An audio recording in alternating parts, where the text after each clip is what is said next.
দেশে কর্মসূচি ডেকেছে বিএনপি। জানাবো গাজীপুরের হামলা পরিকল্পিত, নেপথ্যে সাবেক মেয়র জাহাঙ্গীর, দোষীদের 24 ঘন্টার মধ্যে গ্রেপ্তার দাবি। এবং সর্বশেষ জানাবো বড় অর্থনীতিবিদ হয়েও দেশের অর্থনীতিকে ভালো করতে পারেন নাই বললেন মান্না।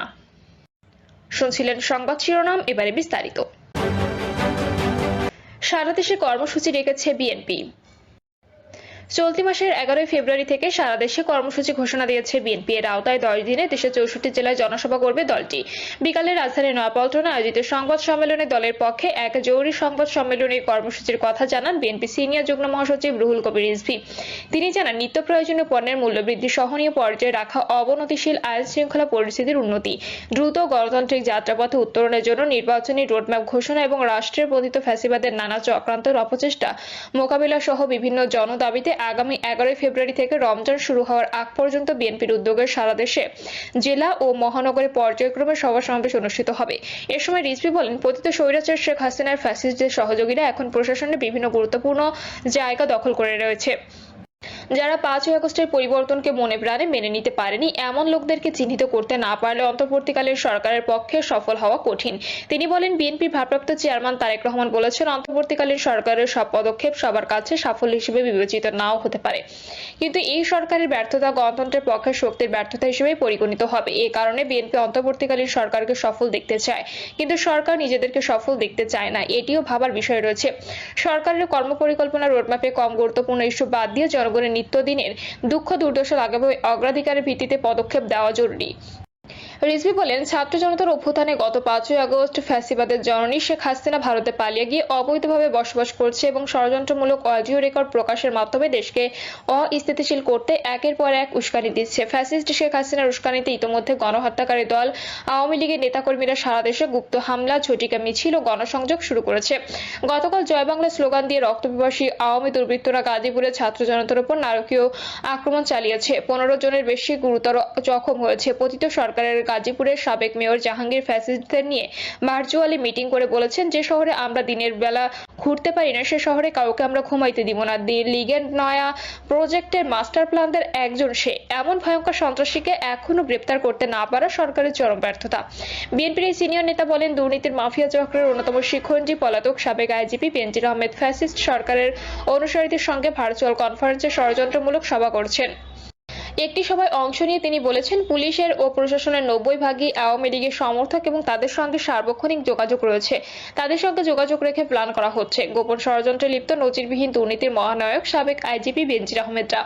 বেনজির আহমেদের রাষ্ট্রের বিরুদ্ধে গোপনীয় ষড়যন্ত্রমূলক কর্মকাণ্ডের খবর প্রকাশ্যে আসার পরও প্রশাসন নির্বিকার। বেনজির আহমেদের সঙ্গে ফ্যাসিস্ট সরকারের অনুসারীদের ভার্চুয়াল কনফারেন্সে যারা জড়িত তারা আইনের আওতার মধ্যে পড়ে। ইতোমধ্যে হাসিনার নির্দেশে গোপালগঞ্জের টুঙ্গিপাড়ায় পুলিশ সদস্যদের ওপর হামলা চালানো হয়েছে। পুলিশ সদস্যকে অবরুদ্ধ করে পুলিশের গাড়ি ভাঙচুর রয়েছে আওয়ামী দুর্বৃত্তরা।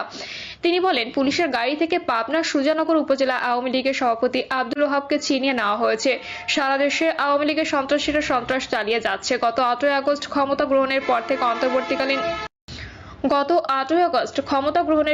অন্তর্বর্তীকালীন সরকার গণহত্যাকারী আওয়ামী দুর্বৃত্তদের গ্রেপ্তার ও বিচারের বিষয়ে যতটা কঠোর হওয়া দরকার ছিল, উল্টো বিপরীত চিত্র পরিলক্ষিত হয়েছে। সংবাদপত্রের প্রতিবেদন অনুযায়ী এ পর্যন্ত গণহত্যাকারী দল আওয়ামী লীগের 572 জন নেতা ও তার দোসরদের জামিন হয়েছে। ব্যবসায়ীকে অপহরণ করে ডিবি অফিসে নিয়ে 6 কোটি টাকা চাঁদা আদায় চেষ্টার মামলায় গ্রেপ্তারের 3 দিনেই জামিনে মুক্ত হয়েছেন সাবেক ডিবি প্রধান, হারুনের সিন্ডিকেটের প্রধান, এসএস গ্রুপের ব্যবস্থাপনা পরিচালক আবু সাদেক। রিজভী বলেন, গণহত্যার মামলায় আসামিরা কিভাবে জামিন পাচ্ছে আমরা সরকারের কাছে সেটির স্পষ্ট ব্যাখ্যা জানতে চাই। এছাড়া জুলাই আগস্টে ছাত্র জনতা নাগরিকদের অভ্যুত্থানে বর্বরোচিত হামলা ও হত্যাযজ্ঞ চালানো অপরাধীদের কতজন গ্রেপ্তার হয়েছে সরকারের কাছে সেটি জানতে চাই। সহস্রাধিক মানুষ হত্যা, হাজার হাজার পঙ্গু ও আহত হওয়ায় এ বর্বরোচিত ঘটনা এবং ইতিহাসের জঘন্যতম গণহত্যার সঠিক বিচার না হলে বাংলাদেশের ভবিষ্যৎ হয়ে পড়বে অনিশ্চিত। আইনের শাসন ও ন্যায় বিচার প্রতিষ্ঠার লক্ষ্যে এই গণহত্যার বিচার হতে হবে, কিন্তু আসামিদের গ্রেপ্তার, জেলে ও দেশের বাইরে রেখে ন্যায় বিচার প্রতিষ্ঠা করা সম্ভবপর নয়। সচিবালয়ে গিজগিজ করছে স্বৈরাচার শেখ হাসিনার প্রেতাত্মারা।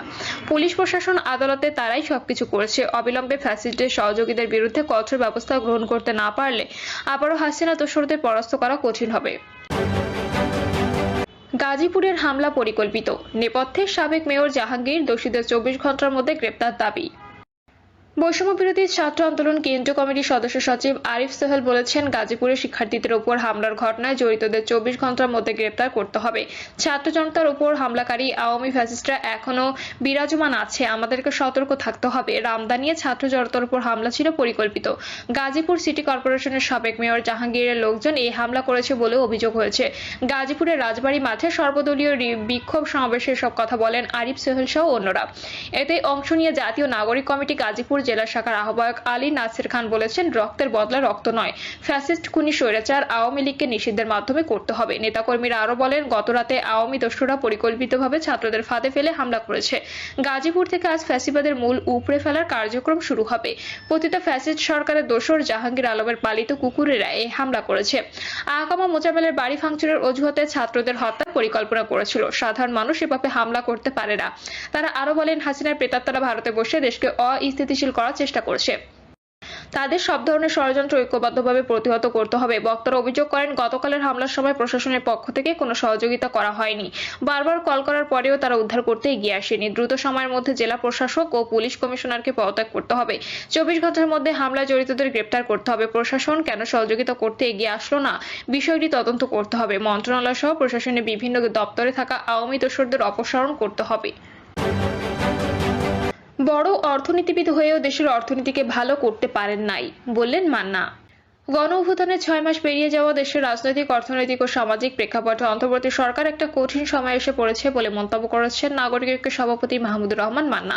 তিনি বলেন, অন্তর্বর্তী সরকার একটা কঠিন সময় এসে পড়েছে, এটা তো সত্যি। উনি দেশের অর্থনীতির অবস্থা ভালো করতে পারেন নাই। এত বড় অর্থনীতিবিদ, জিনিসপত্রের দাম কমাতে পারেন নাই, ইনভেস্টমেন্ট বাড়েনি, ইনকাম রেট বাড়েনি, দেশের আইন শৃঙ্খলা পরিস্থিতি দুর্বল। মান্না এ সময় আশঙ্কা প্রকাশ করে বলেন, দ্রব্যমূল্য বৃদ্ধির প্রতিবাদে মানুষ যদি রাস্তায় নামে তাহলে এই সরকার কি তা থামাতে পারবে? কোনো একটি রাজনৈতিক দল যদি তা সমর্থন করে হরতাল ডাকে, তা মোকাবেলা করার জন্য কি পুলিশ নামবে? সরকার তো দুর্বল। এরকম সরকার দিয়ে তো দীর্ঘদিন ভালো শাসন চালাতে পারবেন না। যখন তখন সেটা ভেঙে যেতে পারে। একই সঙ্গে অন্তর্বর্তী সরকারকে সমর্থন জুগিয়ে যাওয়া যৌক্তিকতা তুলে ধরে মান্না বলেন, আমরা সরকারের সমালোচনা করি কিন্তু কাঠগড়ায় তুলি না। আমরা জানি এই সরকার পরাজিত হলে আমরাও পরাজিত হব। অন্তর্বর্তী সরকারের 15টি সংস্কার কমিশনের মধ্যে 6টি রিপোর্ট জমার বিষয়ে মান্না বলেন, এরপরের মূল কথা কি? 6টা সংস্কার কমিশনের মধ্যে কমন কতগুলো কথা পাওয়া যায়, আলোচনা করে কতগুলোতে ঐক্যমত্য করা যায়, তার উপর নির্ভর করছে সংস্কারের সফলতা। সংস্কার প্রস্তাবনা নিয়ে বিভিন্ন রাজনৈতিক দল দ্বিমত পোষণ করেছেন। এমন পরিস্থিতিতে মান্না তার নিজস্ব ভাবনার কথা প্রকাশ করে বলেন, সংস্কারের উপর রাগঢাক করে লাভ নেই। সংস্কার ভালো জিনিস, সংস্কার করার ব্যাপারে সমগ্র জাতি এখন ঐক্যবদ্ধ। তিনি বলেন, প্রশ্নটা হলো সংস্কারটা কতখানি লাগবে। তবে ইউনূস সাহেব বলেছেন, সংস্কারের প্রশ্নে কোনো বিষয় ন্যূনতম যে ঐক্যমত্য হবে সরকার ততটুকু সংস্কার করবে। কোনো সংস্কার তিনি চাপিয়ে দেবেন না, এটাই ভাবনার ব্যাপার।